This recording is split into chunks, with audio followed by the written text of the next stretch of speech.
Thank you. An armed man who police say needed help brought Lexington traffic to a screeching halt today. We want to warn you the details of this story may be difficult to hear. Officers say a man with a gun was having a mental health crisis. They tried talking with him for several hours while the traffic was stopped before he eventually turned the gun on himself. He is now hospitalized. WKYT's Grayson Passmore talked with a former Lexington police chief who says police followed their training protocols. He says those protocols have a much larger emphasis on mental health than ever before. And that's our top story at 10.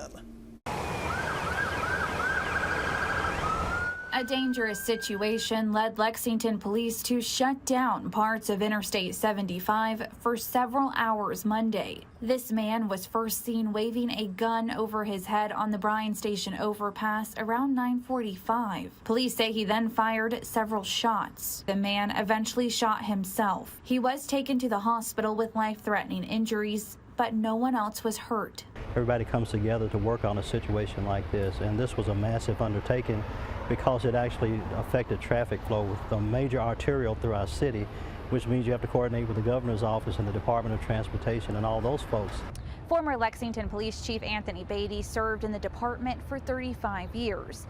He says the most important thing for officers and first responders to have during any crisis or mental health call is patience.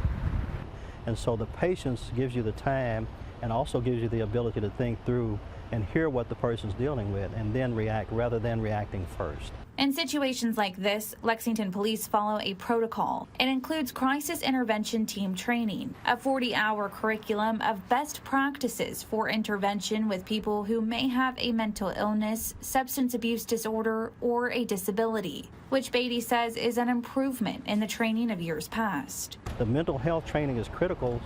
In Lexington, Grayson Passmore, WKYT.